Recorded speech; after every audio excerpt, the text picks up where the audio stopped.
आज 1 दिसंबर का दिन है और आज जो है वो एड्स का आलमी दिन है। तो एड्स के बारे में थोड़ी सी बात कर लेते हैं। तो एड्स जो है ये एक वायरल डिज़ीज़ है, यानी एक वायरस की वजह से होती है, जिस वायरस का नाम है HIV वायरस की वजह से एड्स होता है। और एड्स जो होता है ये बेसिकली एक इम्यून सिस्टम की बीमारी है जो आपके इम्यून सिस्टम पर असरअंदाज होती है। इम्यून सिस्टम क्या होता है, इसको हम डिफेंस सिस्टम भी कहते हैं। ये हमारी बॉडी का एक सिस्टम होता है जिसमें बॉडी जो है वो माइक्रो ऑर्गेनिजम्स के ख़िलाफ़ लड़ती है। जब भी कोई बाहर से जरासीम आता है, बैक्टीरिया आता है, वायरस आता है, तो उसके ख़िलाफ़ हमारी बॉडी फ़ाइट करती है। तो उस सिस्टम को इम्यून सिस्टम कहा जाता है। तो एड्स में ये इम्यून सिस्टम वीक होना शुरू हो जाता है, तो ये एक बीमारी है इम्यून सिस्टम की। फिर अगर हम इसके कॉजेज़ की बात करें, यानी इसके मोड ऑफ ट्रांसमिशन की, ये बीमारी एक से दूसरे में कैसे फैलती है, तो सबसे पहले तो ये एक STD है, यानी सेक्सुअल ट्रांसमिटेड डिजीज़ है, यानी ये सेक्सुअल एक्टिविटी से फैलती है। ये मेल से फ़ीमेल और फीमेल से मेल दोनों तरह से ये फैल सकती है। ये सीमन से भी ट्रांसफ़र होती है और ये वजाइनल सेक्रेशन से भी ट्रांसफ़र होती है। तो ये दोनों तरह से फैल सकती है, मर्द से औरत को भी लग सकती है और औरत से मर्द को भी लग सकती है। फिर इसके अलावा ये जो बीमारी है ये ब्लड के ज़रिए भी फैलती है, यानी आपको ब्लड की ज़रूरत है और आपने किसी से ब्लड लिया और उसको स्कैन नहीं करवाया, इन्वेस्टिगेशन नहीं की और फ़ौरन लगा लिया, और जिस पर्सन से आपने ब्लड लिया है वो ऑलरेडी इन्फेक्टेड था एड्स का, तो वो इन्फेक्शन आपकी बॉडी में भी आ सकता है। इसके अलावा सिरिंजेस जो होती हैं, एक सिरिंज ऐसे पेशेंट पर यूज़ हुई है जो कि एड्स का पेशेंट है और वो सिरिंज किसी और को भी इस्तेमाल कर ली गई किसी और पर, तो वो इस तरह से भी ये वायरस ट्रांसफ़र हो जाएगा। इसके अलावा जो ब्लेड्स होती हैं, हम शेविंग करते हुए या बार्बर की शॉप पर जो ब्लेड्स इस्तेमाल करते हैं, अगर वो भी किसी इन्फेक्टेड पर्सन पर कट उसका लग गया और वही ब्लेड से कट आपकी बॉडी पर भी लग गया, तो इस तरह से भी ये ट्रांसफ़र हो सकती है। इसके अलावा अगर एक औरत प्रेग्नेंट है तो प्रेगनेंसी में ये जो वायरस है ये बच्चे में ट्रांसफ़र हो जाता है डिलीवरी के टाइम पर।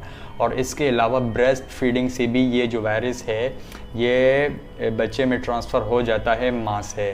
फिर इसके अलावा सलाइवा से भी ये होता है, हालांकि बहुत रेयर है, बहुत कम चांसेस हैं कि ये सलाइवा से फैले, लेकिन फिर भी कुछ केसेस में ये पाया गया है कि ये सलाइवा से भी फैलता है, जो कि बहुत कम है। तो ये इसके कुछ कॉमन मोड ऑफ ट्रांसमिशन थे, यानी इस तरीके से ये वायरस एक से दूसरे में फैल सकता है। फिर अगर हम इसके साइन एंड सिम्टम की बात करें, तो जब भी ये वायरस बॉडी में आता है तो पहले कुछ साइन आते हैं जो कि बहुत प्राइमरी होते हैं, बहुत बेसिक लेवल के होते हैं, जैसे फीवर आना, थकावट होना, डायरिया होना, सर दर्द होना, वॉमिटिंग होना। तो ये बहुत कॉमन किस्म के साइन सिम्टम हैं जो कि अमूमन हर बीमारी में आती ही हैं छोटी मोटी। तो कुछ दिन पेशेंट दवाई इस्तेमाल करता है तो ये ठीक हो जाते हैं। उसके बाद बहुत लंबा अरसा कोई साइन सिम्टम नहीं आता, जिसे एसिम्टोमेटिक फेज़ कहा जाता है। ये जो फेज़ है ये 7 साल का होता है, 10 साल का होता है और मिनिमम 5 साल का तो होता ही है। यानी आप अंदाज़ा लगाएं कि 5 साल तक, 10 साल तक पेशेंट को कोई साइन सिम्टम नहीं आता और उसकी बॉडी में HIV वायरस होता है और वो बहुत ग्रेजुअली डेवलप अंदर फैल रहा होता है। फिर इस टाइम के बाद 5 साल बाद, 7 साल बाद फिर सिम्टोमेटिक फेज़ आता है जिसमें मॉडरेट किस्म के साइन सिम्टम आते हैं, यानी दरमियाने किस्म के साइन सिम्टम आते हैं, जिसमें आपको फ़ीवर देखने को मिल सकता है, फिर आपको क्रोनिक डायरिया देखने को मिल सकता है। 2 किस्म की बीमारियां होती हैं, एक एक्यूट होती है और एक क्रॉनिक होती है। एक्यूट जितना जल्दी आती है उतनी जल्दी ख़त्म भी हो जाती है, लेकिन जो क्रॉनिक होती है ये बहुत आहिस्ता आहिस्ता पैदा होती है और फिर ये काफ़ी लंबे टाइम तक चलती है। तो जो आपको डायरिया है ये आपको मॉडरेट फेज़ में काफ़ी लंबा देखने को मिलेगा, 1 महीने से ज़्यादा, 2 महीने से ज़्यादा भी आपको डायरिया देखने को मिलेगा, जो कि ठीक नहीं हो रहा होगा। फिर इसके अलावा जो पेशेंट का जो वज़न है वो बहुत तेज़ी से गिरना शुरू हो जाता है। तो यहाँ से अंदाज़ा हो जाता है कि अब पेशेंट की हालत थोड़ी सी ख़राब होने लग गई है। फिर इसके अलावा जो अगला फेज़ आता है जिसमें सीवियर साइन सिम्टम आते हैं, इसमें क्या होता है कि पेशेंट को और भी कई तरह की बीमारियां लग जाती हैं, जैसे मेनिंजाइटिस, एन्सेफेलाइटिस, टीबी, नमूनिया। और इसकी वजह ये होती है कि पेशेंट का जो इम्यून सिस्टम है वो काफ़ी हद तक वीक हो जाता है। जब इम्यून सिस्टम वीक हो गया तो बाहर से सब ने एकदम से हमला कर लिया। तो एड्स के अलावा भी उसको कई किस्म की बीमारियां हो जाती हैं, तो बहुत ही सीवियर किस्म के साइन सिम्टम आते हैं। और जब भी पेशेंट आता है हॉस्पिटल में, एड्स का पेशेंट जो होता है वो इसी फेज़ में आता है जब उसकी हालत बहुत ज़्यादा ख़राब हो चुकी होती है। इसलिए जब भी आपने एड्स का पेशेंट देखा होगा तो वो बहुत ही बुरी हालत में होगा, तो उसकी यही वजह होती है कि वो बहुत लेट हॉस्पिटल आता है। फिर अगर हम इसके डायग्नोस की बात करें तो उसका डायग्नोस करना बहुत ही ज़्यादा मुश्किल है, क्योंकि अर्ली साइन सिम्टम बिल्कुल बेसिक लेवल के होते हैं जो कि अद्वियात इस्तेमाल करने से ठीक हो जाते हैं। फिर बहुत लंबा टाइम कोई साइन सिम्टम नहीं आता, 5 साल, 7 साल, 10 साल, उसके बाद फिर जाके साइन सिम्टम आते हैं। तो इसको अर्ली डायग्नोस करना बहुत ही मुश्किल काम है। कुछ इसके ब्लड टेस्ट होते हैं, अगर डॉक्टर आपसे हिस्ट्री लेते हुए उन्हें शक पड़ जाए तो वो ब्लड टेस्ट करवा लेते हैं। 3-4 किस्म के ब्लड टेस्ट होते हैं जिनके नाम मुझे याद नहीं हैं, वीडियो में आपको कहीं शो हो जाएंगे। तो उन ब्लड टेस्ट के ज़रिए इनको डायग्नोस किया जा सकता है। एंटीबॉडी, HIV एंटीबॉडी टेस्ट होता है आई थिंक, फिर PCR HIV टेस्ट होता है। तो 2-4 किस्म के टेस्ट होते हैं जिससे इसको डायग्नोस किया जा सकता है। और ये जो टेस्ट हैं ये कम से कम 3 वीक बाद पॉजिटिव आते हैं, यानी एक इंसान की बॉडी में वायरस एंटर हुआ है और 3 वीक्स नहीं हुए और आपने टेस्ट करवा लिया तो वो नेगेटिव आएगा। तो कम से कम 3 वीक बाद आपने टेस्ट करवाना होता है।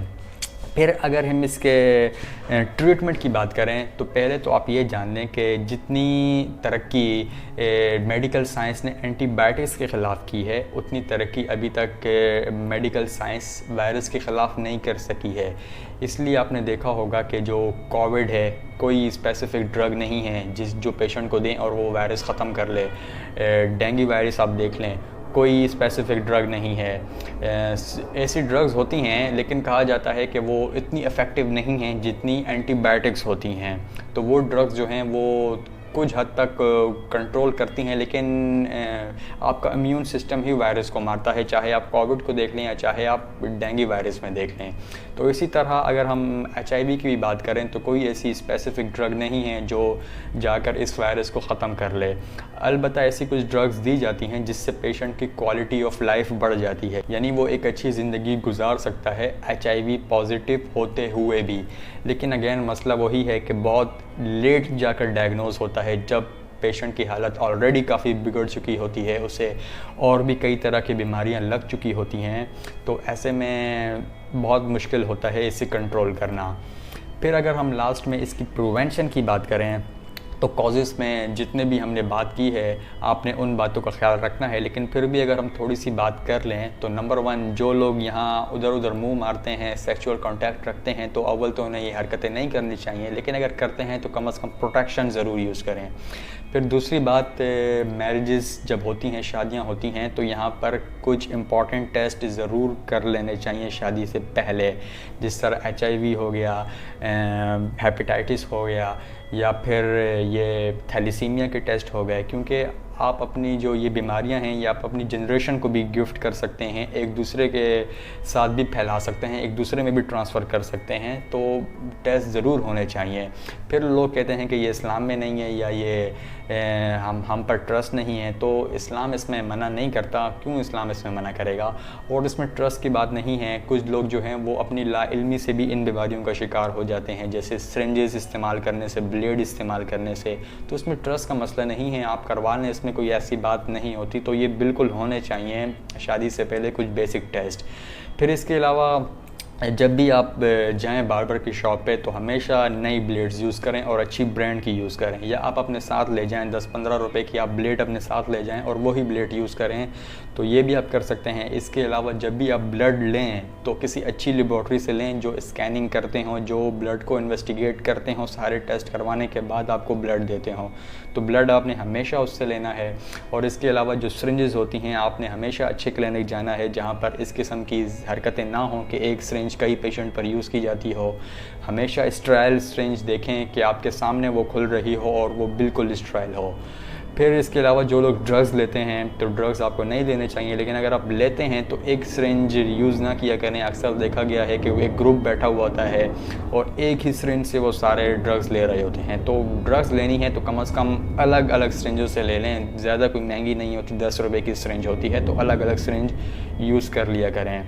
तो इसके अलावा हेल्थ एजुकेशन पे काफ़ी काम करना है। कुछ आपको हेल्थ एजुकेशन के बारे में नॉलेज हो कि कौन कौन सी बीमारियां हैं वो इस तरह से फैल सकती हैं, तो उसके बारे में भी आपको नॉलेज ज़रूर होनी चाहिए। तो इस तरह से हम एड्स को कंट्रोल कर सकते हैं।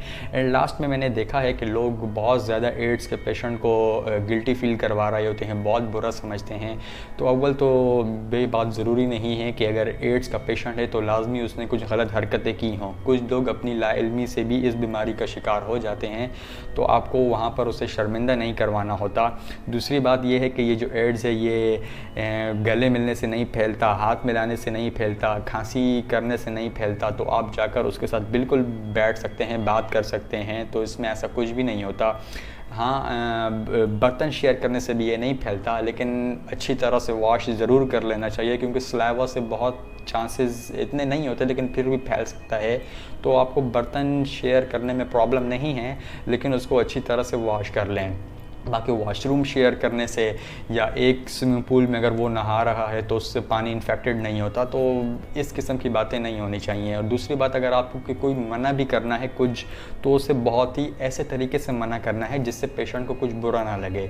फॉर एग्ज़ाम्पल, मुझे याद है कि एक दफ़ा कोविड के सीज़न में एक पेशेंट के पास जब मैं गया तो उसने मुझे फ्रूट ऑफ़र किया, वो पपीता खा रही थी। तो अब मैं कैसे खाता, क्योंकि वो कोविड पॉजिटिव थी। तो अब मैं किस तरह से मना करता, अगर मैं उससे ये कहता कि आप कोविड पॉजिटिव हैं तो ये बुरा लग सकता था। तो मैंने उससे कहा कि अभी मेरे हाथ गंदे हैं, मैं आराम से अपना काम ख़त्म करके आराम से आपके साथ बैठ कर ये खाऊँगा। और बाद में मैं नहीं गया, और मैंने सोचा कि अगर वो मुझसे पूछेगी तो मैं उसे कह दूंगा कि मुझे भूल गया था। तो इस तरह से हम बहुत पोलाइटली और ऐसे तरीके से मना कर सकते हैं जिससे अगले इंसान को बुरा भी ना लगे। तो ये हमारी आज की वीडियो थी। उम्मीद करता हूँ आपने एड्स के बारे में कुछ ना कुछ ज़रूर जाना होगा, और इसी के साथ फिर हमारी वीडियो यहाँ पर इख्तिताम पज़ीर हो जाती है।